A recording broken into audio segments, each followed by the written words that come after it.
menyatakan mundurkan diri gitu karena rame-rame yang sebelumnya itu. Sempat nangis katanya. Sempat nangis juga karena kan memang dari semua dalam tanda kutip ya pejabat di level eksekutif begitu, menteri atau wakil menteri memang beliau yang jadi sasaran. Ini mungkin merupakan momentum dari Pak Prabowo untuk tanda petik membersihkan orang-orang yang tidak sesuai dengan visi misinya itu atau yang dianggap membelot dikit. Ini akan ada pergantian reshuffle jilid 3. Ada pergantian di lembaga. Kalau nggak reshuffle, BRIN. BRIN katanya mau ada pergantian. Kemudian ada di Kemendagri. Harus ini kayaknya harus angka 8 kalau sekarang. Oh iya? Iya kan kemarin 1, 7, 8. Prabowo mendengar keluhan publik. Dia menurut saya ingin memperbaiki komunikasi pemerintah yang selama ini banyak dikritik masyarakat. Ya Sobat Sindo, ketemu lagi di Sindoskop bersama saya Andri Susanto dan sekarang sudah ada 4 orang wartawan senior. Nah sebelumnya nih minggu lalu kita bahas tentang internasional, minggu ini kita bahas tentang isu-isu nasional.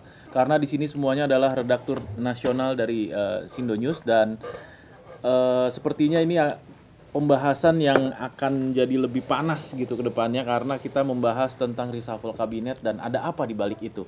Sebelum kita mulai mungkin diperkenalkan dulu kali ya satu-satu nih dengan siapa Mas? Riko Afrido Simanjuntak. Riko Afrido Simanjuntak. Oke. Dan saya Zikri Subhani. wah, dan Rahmatullah tapi biasa dipanggil Pipo dan ini wartawan kawakan salah satunya di sini. Saya Gaib Raka Buming.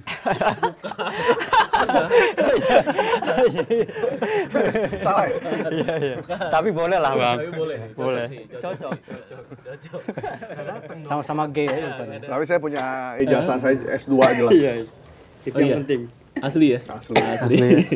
Ya ada Riko, ada Zikri, ada Pipo dan juga ada Mas Gaib di sini dan kita akan membahas tentang ini sebenarnya manuver yang dilakukan oleh Presiden Prabowo gitu, melakukan reshuffle kurang dari 1 bulan 2 kali. Apakah itu menjadi jawaban atas tuntutan rakyat ya yang setelah rame-rame di akhir Agustus atau memang ada agenda-agenda lain sih sebenarnya? Kapolri saya pikir akan berhenti. Langsung Kapolri. Kenapa Kapolri? Kapolri akan berhenti. Iya pasti. Iya kan? Iya, kalau pensiun kan berhenti. Iya kan? Iya. Akan berhenti kan? Masalahnya kapan? Iya, bisa tahun depan, bisa 2 tahun lagi. Iya. Bisa lanjut. Ini cuma intermezzo aja. Intermezzo aja ya. Ini tegang banget soalnya nih. Iya.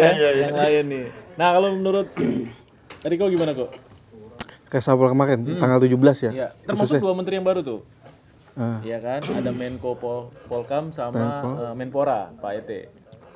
Ya kalau menurut saya sih reshuffle yang 17 September kemarin tuh Prabowo. Ini jangan begini tangannya kayak among tamu. Santai aja. Prabowo mendengar keluhan publik, ya kan? Iya. Dia menurut saya ingin memperbaiki komunikasi pemerintah yang selama ini banyak dikritik masyarakat kan, dengan menempatkan Mas Angga Raka yang kalau kemana-mana tuh pasti ada tuh kalau kegiatannya Pak Prabowo menggantikan Hasan Nasbi yang berapa kali blunder tuh, dengan menempatkan Bu Nanik Esdiang di wakil kepala BGN ya. Iya. Badan Gizi. Iya, M Kodari di KSP. Iya. Ya, artinya kalau menurut saya Pak Prabowo menganggap komunikasi pemerintah itu perlu diperbaiki. Gimana Pak? Tapi emang benar sih. Penempatan Angga Raka sebagai kepala Badan Komunikasi Pemerintah itu kan harapan dari beberapa jurnalis juga dan beberapa pemret yang waktu itu ketemu Prabowo kan, bahwa orang yang ngurusin komunikasi presiden itu adalah orang yang melekat dengan presidennya. Dan selama ini yang melekat itu ya Angga Raka, Pak siapa lagi tuh, Pak Teddy, Pak Mensesnek gitu. Nah akhirnya kan dengan putusan ini berarti memang ya presiden cukup mendengarkan dan mudah-mudahan komunikasi jadi lebih bagus lah.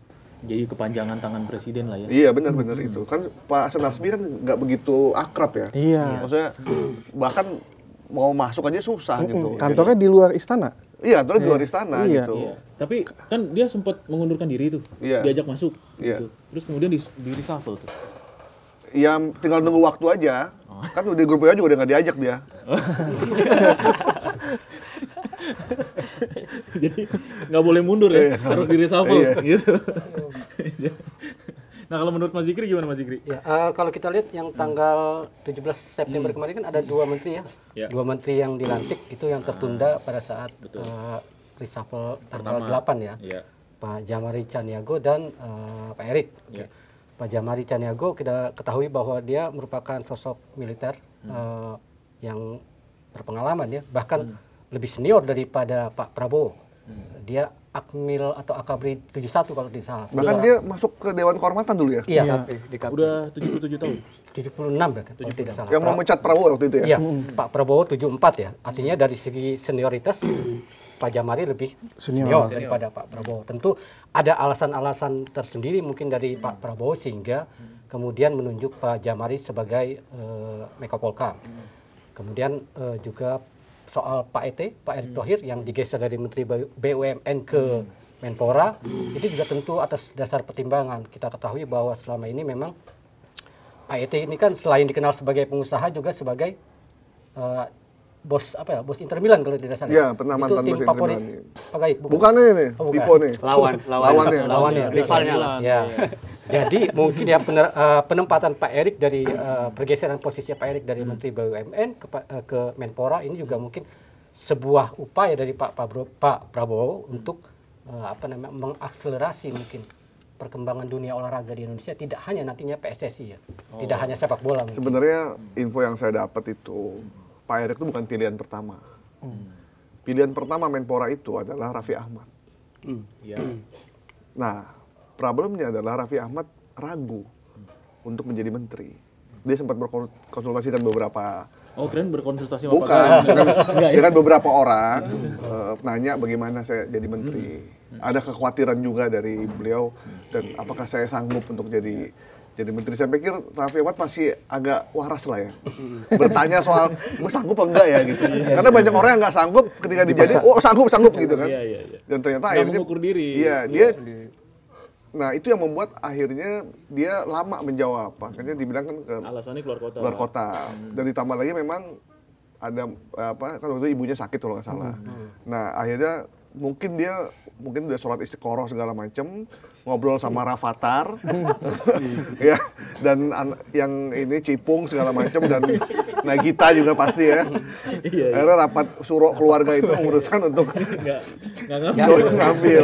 Jangan dulu deh ngambil gitu. Ya, ngambil. nah, jangan-jangan kayak Nadiem ntar gitu, Ya, karena nggak ngerti birokrasi gitu. Akhirnya kayaknya dia untuk mundur aja, dia untuk ini aja tiap pagi ke dahsyat aja.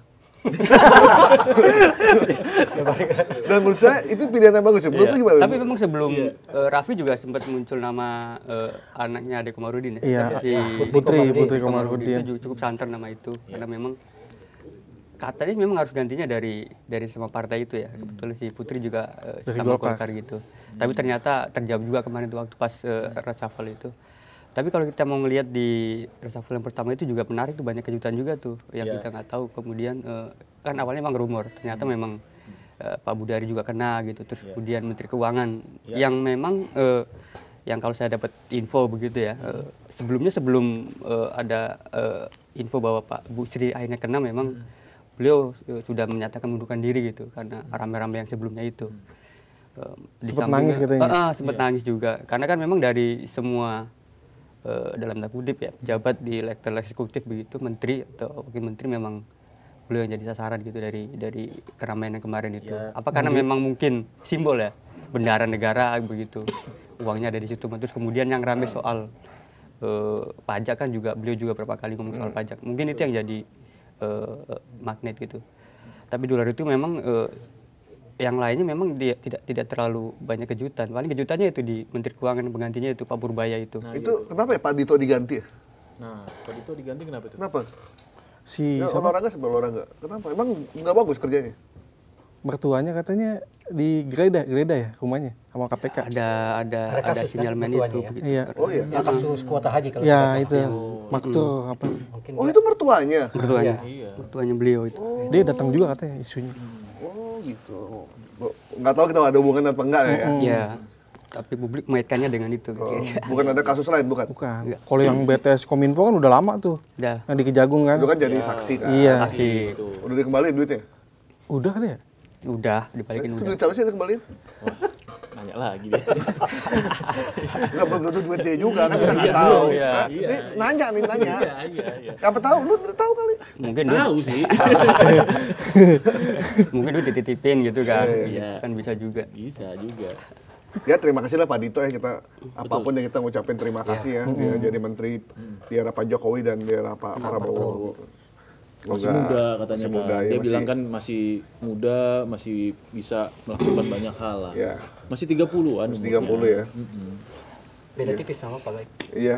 Tapi memang yang jadi concern memang di reshuffle ini lebih ke ini ya, memang ya. Dari sisi komunikasi publik para pejabat kita mungkin ya, karena saya lihat mungkin ada banyak program yang bagus ya, misalkan program-program populer kayak misalkan makan bergizi gratis, sekolah rakyat yang memang ternyata mungkin kalau kita Lu lihat punya belakang- dapur MBG.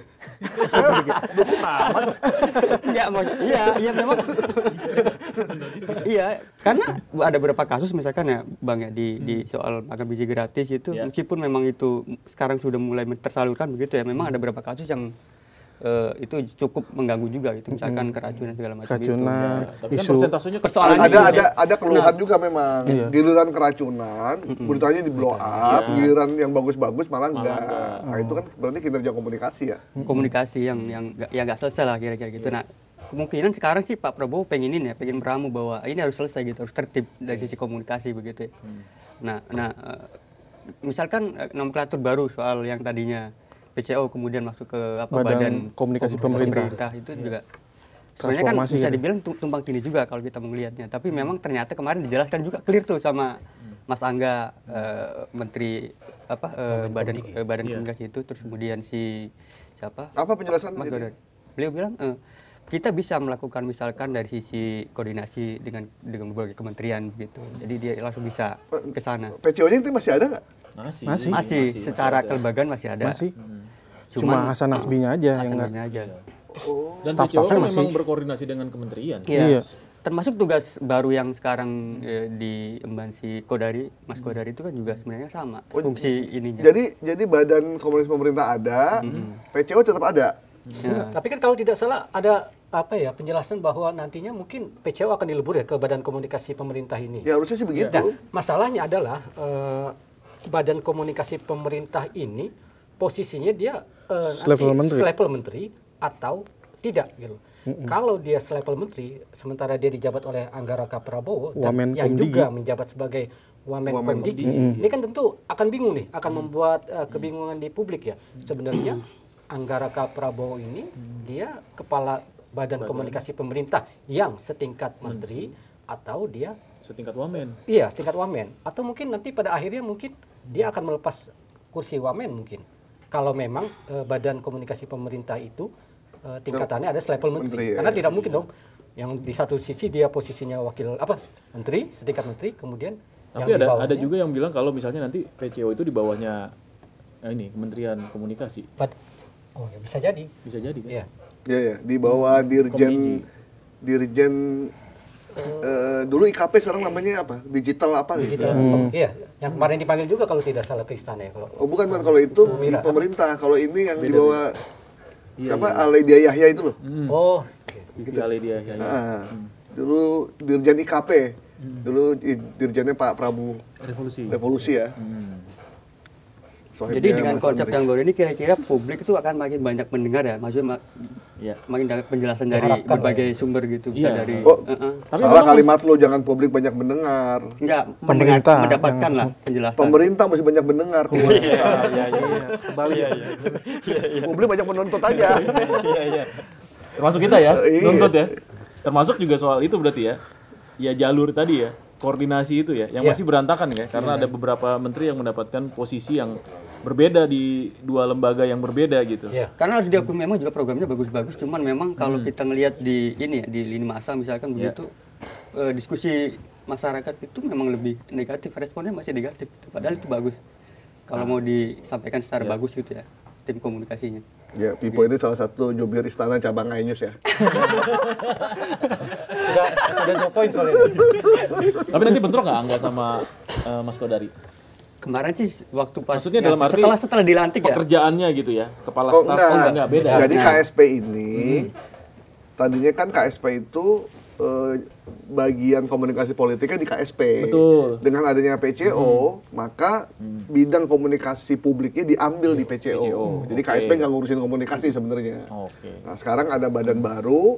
Nah, itu feeling saya nanti dilebur kan BKPP kan juga BKKP juga kan. BKP itu kan belum ada karyawannya kan. Karyawannya pakai karyawan PCO. Ngapain dua-duaan? Buang-buang duit negara aja lagi efisiensi begini. Iya kan kalau dulu kan staf kepresidenan itu kan ngabalin. Iya kan. Rajin ngomong tuh. Nah, nanti itu juga ngomong juga nggak kayak gitu atau enggak kan jadi berbenturan tuh. Khawatirnya. Iya. KSP gitu ya? Iya. Ya enggak sih seharusnya. Harusnya enggak ya? Harusnya enggak. Harusnya tetap satu pintu ke Badan Komunikasi Pemerintah itu. Dan tentunya nanti kan bukan hanya Mas Anggaraka Prabowo yang ada di situ ya. Mungkin yang teman-teman yang sekarang di PCO ya udah melebur ke situ gitu kan. Ya. Mungkin Mas Anggaraka butuh jurnalis senior buat staf khusus gitu. Kita mah siap aja ya. Iya. Untuk membantu. Siap-siap ditelepon aja. Tapi yang menarik soal ini nih Budi Ari. Nah, itu gimana tuh? Budi Ari yang habis di reshuffle langsung unfollow IG-nya Pak Prabowo ya. Itu bener apa hoax sih? Bener, Bang. Iya. Hebat ya netizen ya. Iya, makanya. Mata elang juga tuh. Makanya kan sekarang disebutnya Badan Intelijen Netizen katanya. Iya. Udah kayak damkar dia. Udah ada kenapa unfollow ya? Nggak tahu karena dia pengen ngucapin selamat itu kan terima kasih. Atau mungkin nggak sengaja kepencet kali ya. Di IG-nya tuh ngucapin terima kasih. Dia nggak pengen dilihat kali mungkin, makanya dia unfollow. Oh gitu. Sekarang kira-kira Pak Budi Ari lagi ngapain? Udah ke rumah Pak Jokowi belum gitu ya? Lagi unfollow. Tapi kan dia mau balik lagi kan? Jadi projo. Nah, iya. Pak Jokowi udah nggak jadi presiden, harusnya probo. Pro Prabowo. Ngapain jadi projo?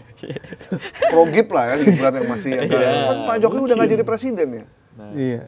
Tapi ada yang bilang juga, netizen bilang Pak Budi Ari katanya menjadi ini juga menteri lagi tapi di Kamboja katanya.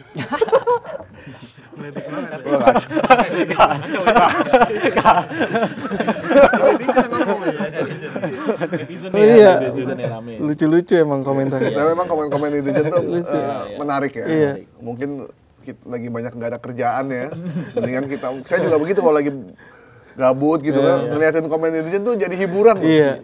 Bang, tapi kenapa 2 kali reshuffle itu pelantikan ya? Oh, jangan. Itu si Siapa? Wapres kita, Mas Gibran kok nggak ada ya? Nggak ada. Nah, itu dia jadi pertanyaan juga. Katanya ke Papua, Bang. Ke Papua kan menurut informasi yang dari kemarin ya kalau tidak salah ada agenda. Sepenting apa ke Papua emang? Oh, mungkin Mas Gibran nggak ada di grup WA. Waktu pengumuman ya. Waktu maulid aja, yang lain putih, dia pakai baju batik kotak-kotak sendiri. Nggak terinfo berarti. Nggak terinfo. Pernah salah dasi juga warna. Ya, tapi memang apakah reshuffle ini gaya Pak Jokowi sama gaya Pak Prabowo kan beda. Beda. Bahkan ada beberapa menteri yang ketika reshuffle pun dia tidak tahunya baru sejam sebelumnya gitu. Mungkin Mas Gibran juga baru dikasih tahu sejam sebelumnya. Dan jadi dia udah keburu berangkat ke Papua. Gitu. Yang pertama juga begitu ya? Yang pertama datang kok. Oh, datang pertama. Hadir yang pertama, yang kemarin yang hadir. Iya. Karena Papua jauh mungkin jaraknya, kalau cuman Pamulang mana mungkin bisa kejar gitu.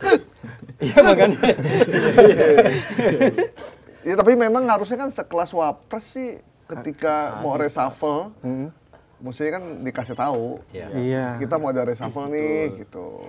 Mungkin komunikasinya juga udah agak kurang kali. Itu akhirnya muncul di publik ya. Jangan-jangan memang Wapres nggak dilibatkan dalam penentuan atau keputusan. Iya. Oh, dalam semua hal. bukan cuma urusan reshuffle, urusan yang lain-lain juga nggak dilibatkan, kecuali kalau memang diperlukan. Kan memang tugas Bansar begitu kan.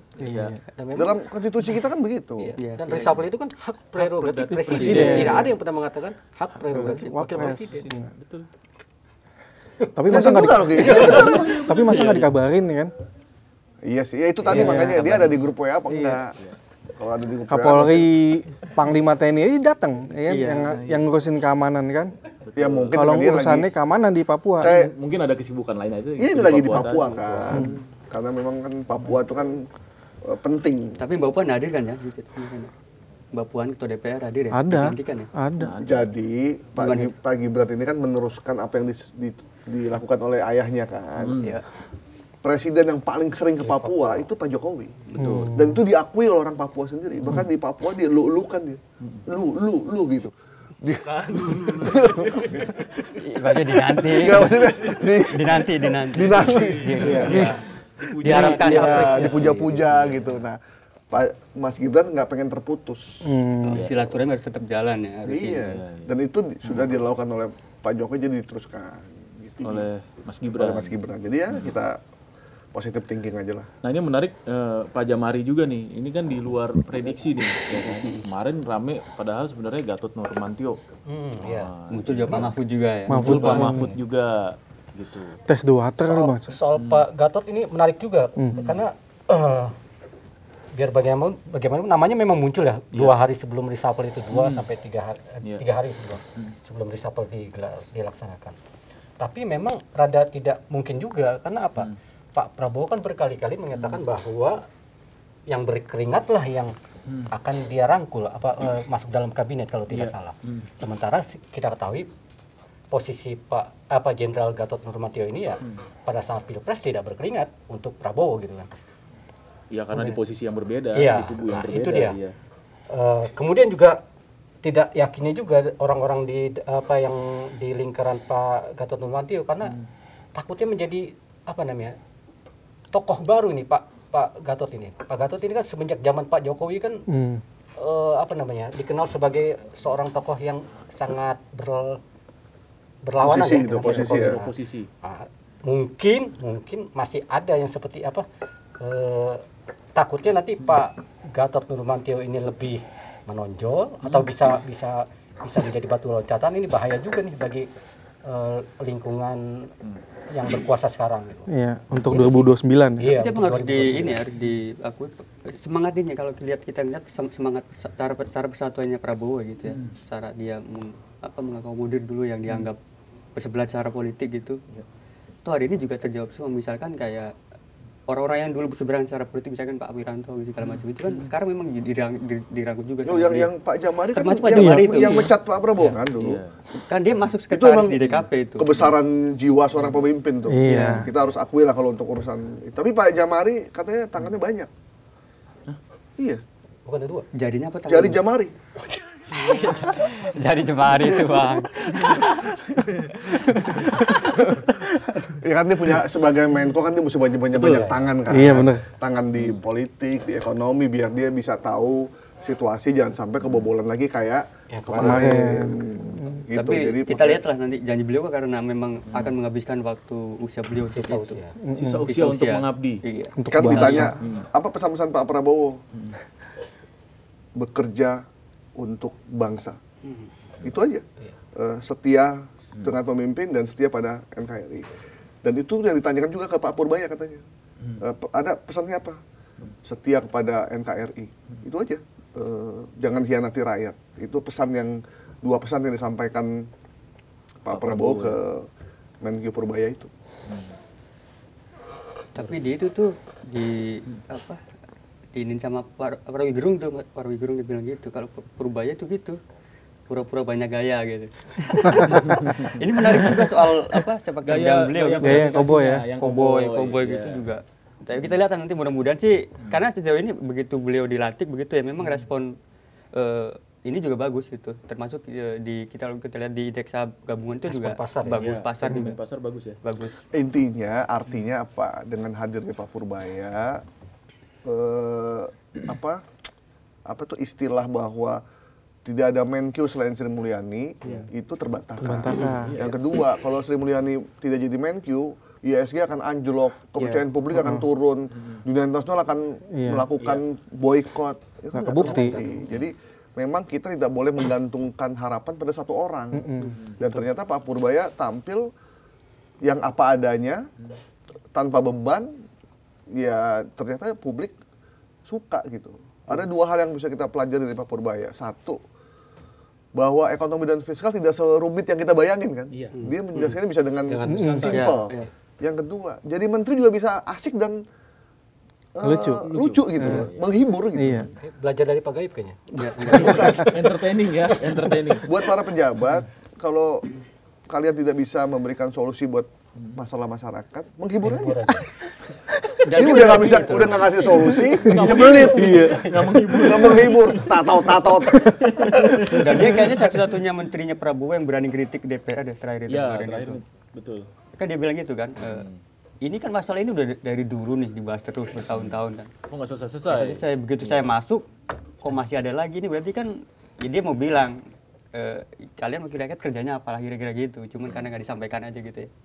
Tapi itu bagus sebenarnya sih, maksudnya ada apa ya, ada semacam dia pengen memberikan pesan ke publik gitu ya, bahwa begini loh yang terjadi gitu. Memang gayanya gitu, memang atau ada hidden agenda tuh, gaya-gayanya kayak gitu. Oh, dia itu kan dulu waktu gue masih jadi wartawan ekonomi, dia tuh salah satu narasumber yang paling gampang kita hubungi. Dia kan dulu ekonom Dana Reksa kan, Chief of Economisnya Dana Reksa. Jadi dulu tuh Didi Rahbini, Purbaya, Afiliani, itu satu inilah narasumber-narasumber yang suka kita hubungi. Dan memang gayanya kayak begitu. Emang cowboy gitu. Emang begitu. Nah, terus dia kan pindah ke KSP jadi staf ekonomi, kemudian pindah ke Kemenko, manifest sama Pak Luhut.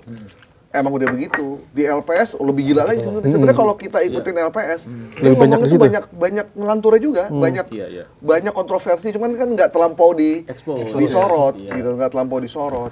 Nah, begitu dia jadi Menkyu, sebuah kementerian yang punya kekayaan cukup besar dan jadi sentralnya, jadi ibunya sebuah kementerian, ya udah akhirnya semua mata terlihat ke sana, tertuju padanya gitu, sama kayak dia kan waktu di acara salah satu acara ya, dia bilang katanya saya lebih enak di LPS nih sebenarnya gitu ya kan, gaji gede ya, kerjaan santai gitu, dibanding ini. Setelah saya tanya ternyata gaji lebih kecil.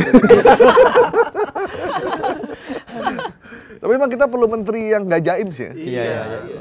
Enak gitu. Kebanyakan kan awalnya belum jadi menteri ceplos-ceplos. Tapi ketika jadi menteri jadi pada jaim. Malah ada yang WA-nya jarang di ini. Tadinya gampang ya dihubungin. Iya, memang ada tuh. Kita ngingetin ya buat para menteri yang tadinya Anda pengamat, aktivis, gaul dengan media, gampang dihubungi, bahkan sering tolong dong muat. Ada kan? Banyak itu. Oh iya kan, membuat opini gitu. Terus saya mau komen ini bisa dinaikin nggak gitu. Kita bantu. Begitu jadi menteri, dikontak susah, dihubungi nggak dijawab, kita undang nggak mau. Nggak dibaca ya. Jadi nggak dibaca besoknya Bang. Nah itu artinya menteri itu cuman menganggap kita ya cuman sebagai partner kerja aja.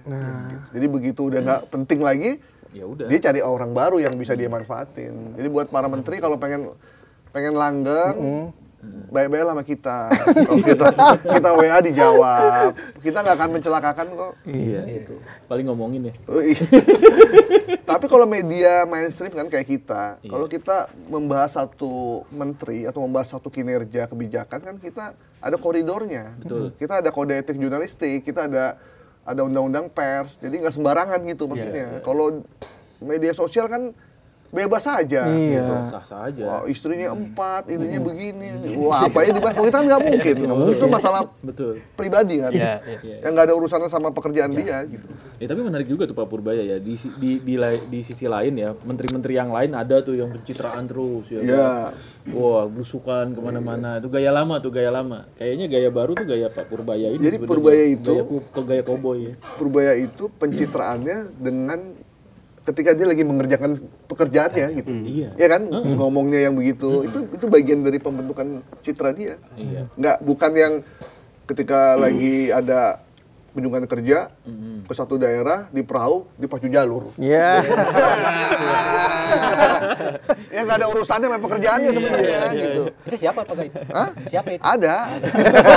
Ada juga yang ke perusahaan-perusahaan dulu ya. Iya. Nah, teleponin. Sosok galak tuh. Iya. Iya. Giliran masuk KPK nangis. Iya. Jangan gitu dong. Jangan gitu. Sedih dia. Karena kawan beliau. Oh iya. Sohib itu Sohib. Mungkin dia lagi hilaf. Iya, iya. Lagi hilaf. Udah jago Bang. Kita Nggak berani juga. bukan. Takut dipanggil Bang ya. Kita kan begini. Ada apa nih? Tiba-tiba jenguk gitu. Kita kan begini karena kita belum kebagian aja.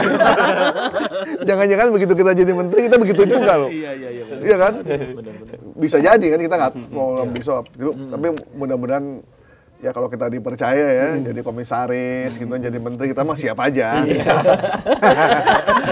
Ada satu nama lagi nih, Ahmad Doviri. Nah, ini juga menarik nih. Ya kan, penasehat presiden bidang keamanan dan reformasi kepolisian. Kepolisian. Cuman kalau dari yang semua kemarin itu memang yang agak ini ya, kejutan itu sebenarnya. Iya. Karena tadinya banyak yang ngira-ngira tuh ini mau jadi menteri apa gitu. Ada yang bilang tuh Ini pas ya. mau jadi impas gitu. Iya, betul. Imigrasi. Imigrasi. Terus kemudian sampai kemarin juga kan Pak Tito kan juga pakai dasi yang sama tuh. Jangan-jangan yang Menko Polnya tuh si Pak Tito. Nah, terus kemudian ada yang ngisi posisi mendagrinya antara Pak Doviri itu ternyata memang dia cuma dijadikan kayak bagus cuma aja penasihat presiden ya. Penasehat presiden tuh Nah, ini kita juga masih belum tahu apakah memang bentuknya kayak gimana sih? ininya sama dengan utusan presiden kan ada juga tuh Ya. sekarang. Ini Watim setingkat- Pres ini juga kan ada di situ juga. Setingkat menteri ya? Kan kita juga punya Watim Pres juga kan. Ada Pak Wiranto dan Ya. beberapa tokoh itu kan. Sebenarnya kan juga sudah cukup untuk memberikan nasihat gitu ke presiden. Nah, ini kayak khusus gitu, kayak penasihat presiden. Bidangnya cuma itu. Keamanan Keamanan dan reformasi kepolisian. polisian. Polisian kenapa nggak polisi dan TNI gitu misalkan. Iya. Kenapa polisi doang yang reformasi? Emang TNI butuh direformasi? Iya kan nanya ini Pak saya. TNI udah bagus. Udah bagus iya. Bagus Iya, ya. iya. Polri juga bagus. Iya. Tapi perlu direformasi. Nggak kan ada apa? Siapa yang ngomong tuh? Pengamat militer siapa? Selamat Ginting. Bukan, anak zaman sekarang kalau itu yang Hermawan Sulistyo, Mas Kiki, Mas Kiki, Kiki. iya, iya. Kan dia ngasih statement yang diprotes DPR, yang didemo siapa, tapi kenapa yang reformasi Polri, gitu. Itu menurut dia kan dia kan juga dekat dengan polisi kan, gitu. Tapi kalau menurut kita sih ya. Obrolan lu pada ya, ini gue cuma nyampein aja ya. Yang tadi loh sebelum kita on air, kita sempet ngobrol. Iya, sampai aja Bang. Iya. Ini perlu sampein nggak? Sampai aja. Sampein nggak? Boleh. Iya. Ya, Asal sumbernya bener sih nggak masalah. ya kan numeran lu semua tadi kita ngobrol. Tipis-tipis aja Bang, nggak apa-apa. Siapa yang ngomong ini? Lo aja ya udah gua. Atas diskusi kita. Jadi Ngajak bareng kalau ini nih. saya justru aneh kalau ada yang bilang, oh nggak perlu direformasi. Ya, yang namanya lembaga ya kan nggak mungkin benar semua 100%, kan. Dan apalagi undang-undang Polri itu udah 20 tahun gitu. Jadi perlu aja dievaluasi, perlu direformasi. Justru bukan itu problemnya. Yang jadi pertanyaan, kenapa seorang presiden perlu banyak orang untuk melakukan itu? Sebenarnya ujung dari reformasi ini apa sih? Memperbaiki citra polisi atau hanya sekedar mengganti Kapolri? Kalau cuma sekedar mengganti Kapolri, itu kan haknya presiden. Nggak perlu ya. Nggak perlu bikin-bikin begitu.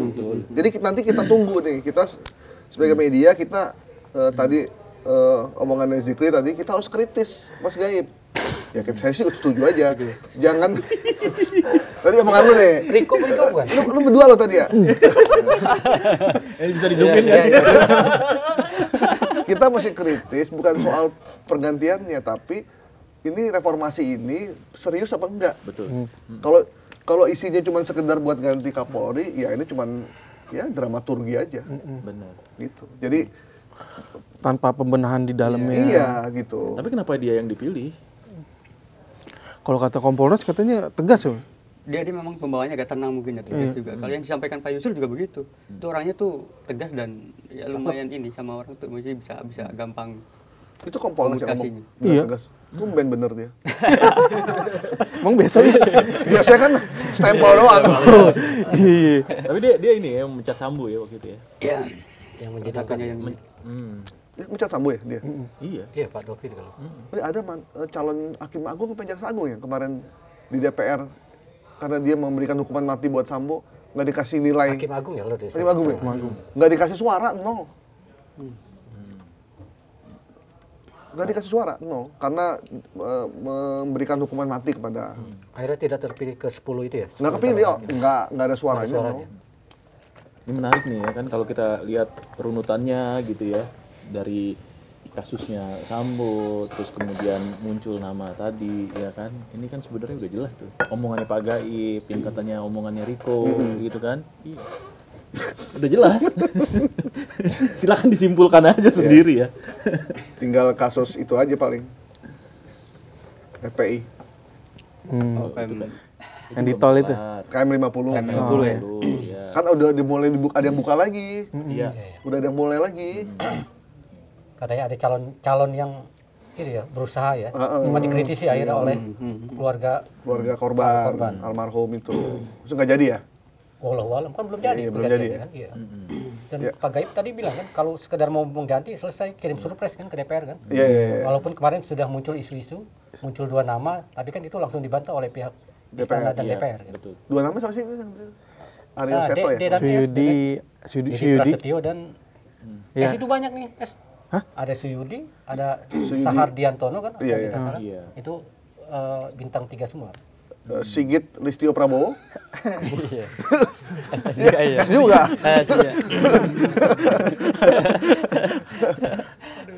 Katanya 5 menit lagi. Ini baru awal nih. Belum ke inti nih. Belum inti.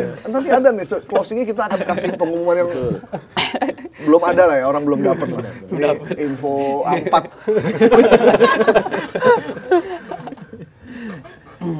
Nah ini menarik juga sebenarnya ya. Pergantian ini apakah memang ada niatan untuk melakukan rekonsiliasi politik yang dilakukan oleh Pak Prabowo atau apa nih kira-kira? Ya ini akan ada pergantian reshuffle jilid 3. Pas. Kalau nggak besok Jumat Ya. atau hari Rabu. Iya. Ini ada orang Tipo tadi ngomong gitu. Tapi ada, harus ini kayaknya harus angka 8. Kalau sekarang. Oh ya? Iya kan kemarin 1, 7, 8. Oh, berarti sekarang tanggal berapa? 18. Sekarang 18. Coba hari Rabu tanggal berapa? Besok 19 ya?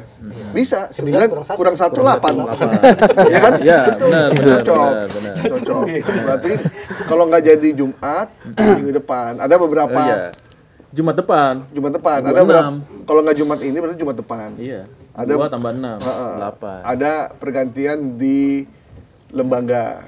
Dan Kalau nggak reshuffle, Brin. Iya. Berarti katanya mau ada pergantian. Kemudian ada di Kemendagri. Juga ada pergantian. Itu baru 2 itu yang saya dengar sih. ya kalau nggak ada reshuffle di istana ya Jumat keramat di KPK mungkin gitu ya. Yakut maksudnya. Nggak nyebutin loh. Tapi memang urusan haji ini kelamaan. Iya. Kelamaan. KPK tuh kayak ngulur-ngulur waktu atau takut atau apa gitu. Udah jelas kok. Udah jelas semuanya. Tinggal berani apa enggak gitu. Oh, tinggal nggak dicokok apa enggak aja. Ini urusan akhirat nih, jangan main-main. Nah, iya. Benar. Dan Azab itu pedih kawan. sedap.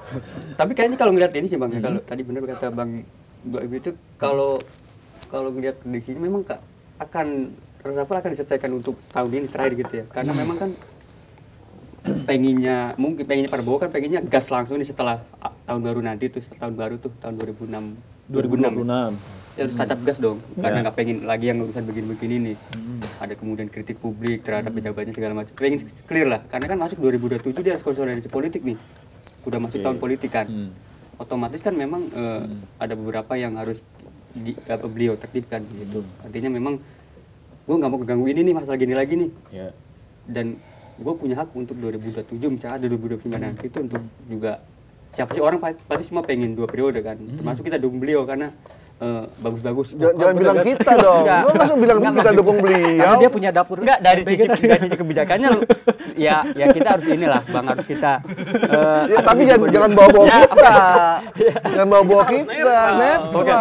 Bagai aja. Sampai jatuh kan. Enggak, tapi kalau dari situ ya jadi ada kecenderungan memang Prabowo pengen selesai gitu, makanya pengen selesai untuk urusannya begini-begini nih. Iya. Karena memang semuanya nggak cuma Prabowo ya dari sisi partainya gitu. Tapi semua partai politik kan di tahun 2027 memang harus udah mulai ke konsolidasi politik. Ya.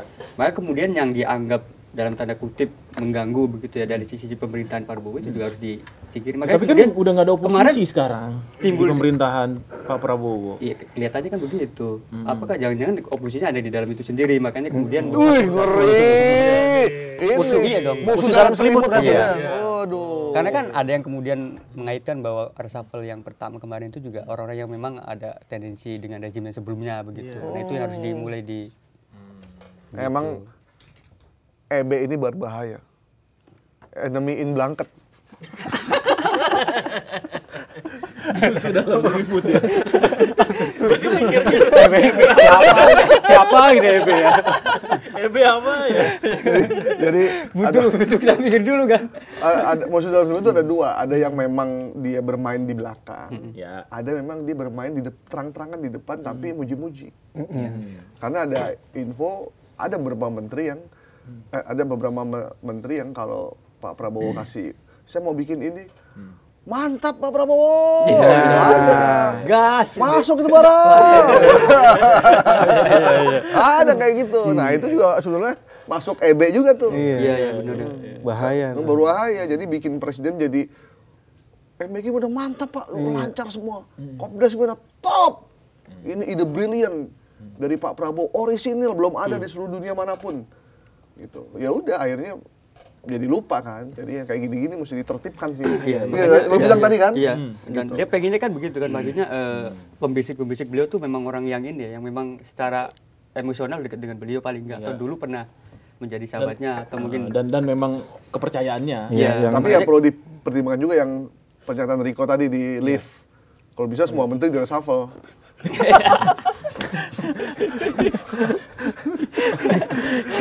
Gue nggak ngomong gitu. Gimana jadi? Nggak ngomong gitu. Sekilas dia bukan ya? Tadi gua nggak denger. Mungkin Iya, coba jelasin coba gimana. jadi sampai 10 jilid itu reshuffle kayaknya tuh. Iya nggak beres-beres. tapi enggak lah, ini mungkin kata Pipo benar ya. Artinya Pak Prabowo kan menjabat Oktober ya. Nah, mungkin sekarang September dan mungkin udah mau satu tahun ini mungkin merupakan momentum dari Pak Prabowo untuk tanda petik membersihkan orang-orang yang tidak sesuai dengan visi misinya itu atau yang dianggap membelot dikit-dikit lah. Tidak loyal. Yang komunikasinya ke Solo maksudnya. Iya. Yang manggil bos ke Solo gitu. Jadi ada banyak menteri kalau naik pesawat dia khawatir kalau naik pesawatnya langsung Jakarta Solo. Akhirnya dia Jakarta Jogja dulu. Dari Jogja naik bis, naik mobil ke Solo. Infonya begitu. Karena kalau Jakarta Solo ketahuan kan ada. Jadi dia ke Jogja dulu, putar-putar Malioboro, terus masuk Surakarta. Sampai segitunya. Infonya begitu.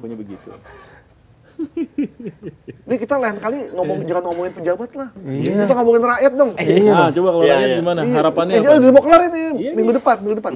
Harapannya dulu dong. Apa? Jadi kan satu-satu. Jadi gini, kalau di warung kopi, jadi ada pejabat dari Eropa ngomong, ciri sebuah negara itu udah maju adalah ketika di warung kopi, rakyatnya tuh bicara ide. Selama rakyatnya masih bicarain menterinya atau pejabatnya, maka negara itu belum maju. Kalau di istana, yang dibicarain sama pejabatnya, itu adalah dia membicarakan apa kesulitan rakyat. Nah, itu berarti dia udah maju. Kalau negara yang masih terbelakang, dia bicara bisnis apa yang bisa kita bangun untuk kita. Nah, itu makanya sebisa mungkin kita imbang. Kita pengen maju nih, yang kita omongin bukan cuma pejabat, tapi juga kita ngomongin masyarakat, ngomongin ide, ngomongin gagasan-gagasan apa yang bisa kita berikan buat negara, biar kita lebih sejahtera. Kalau kita ngomongin pejabatnya terus, nggak kelar-kelar, meskipun viewernya tinggi. Itu dari saya, Pak Andri. Iya, siap. Terima kasih. Kalau Mas Riko apa keluh kesahnya menjadi rakyat? Menjadi rakyat. Apa nggak harapan-harapan kedepannya dengan reshuffle Ya. gitu? Ya supaya komunikasi diperbaiki pemerintah. Kita sebagai media pengen ya komunikasi jauh lebih baik sehingga bisa delivering message ke masyarakat juga jauh lebih baik. Iya. Sama itu keran iklannya dibuka. Nah itu. Biar kita media bisa nafas. Iya. Jangan kasih dana ke influencer terus, Iya. ke YouTuber, ke buzzer. Kasihlah ke media yang udah membantu banyak. Iya, kita memberikan Buat verifikasi negara. loh kalau dalam pemberitaan kan. Kalau dari Om Zikri apa? Ya tentu mungkin harapan rakyat ya apa ya, perbaikan kehidupan tentunya. Kita sudah tidak tahu lagi nih berapa teman kita yang sudah kena gitu kan, apa saudara kita kena PHK segala macam, dan harapan kita dalam jangka menengah ini kalau tidak bisa dalam jangka waktu cepat ya bisa agak sedikit memulihkan lah lapangan pekerjaan itu supaya semakin banyak tenaga kerja yang terserap. Dan kebetulan kan Wamenakernya sudah baru nih. Siapa tahu bisa lebih mengakselerasi itu bersama Menaker ya. Yang barusan diwawancari oleh Pak Gaya. Ada pesan-pesan dari Menaker? Enggak ya? Enggak. Oke, sebagai pemilik dapur MBG. Terus dilanjutkan programnya. Kalau aku sih gini, Mas, ngelihat aja kejadian kemarin Ramai itu jadi pembelajaran juga, perilaku pejabat gitu harus lebih lihat lagi, dan ini momentum gitu. Kemarin itu terakhir maksudnya momentum bahwa ternyata memang ditegur kok pejabat-pejabat itu kan, perilakunya segala macam, kekayaan mereka segala macam yang memang nggak sebanding dengan seimbang dengan fakta yang di masyarakat begitu. Mereka hidup miskin segala macam, masih banyak pengangguran gitu-gitu, PHK di mana-mana.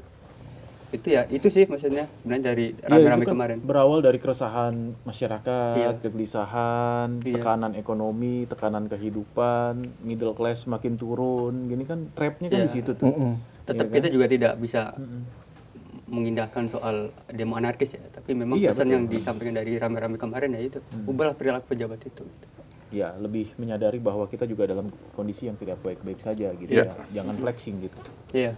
Dan ini mudah-mudahan ini obrolan-obrolan kita nih hari ini bisa memberikan pencerahan gitu ya, diambil yang baik-baiknya, dibuang yang kurang-kurangnya.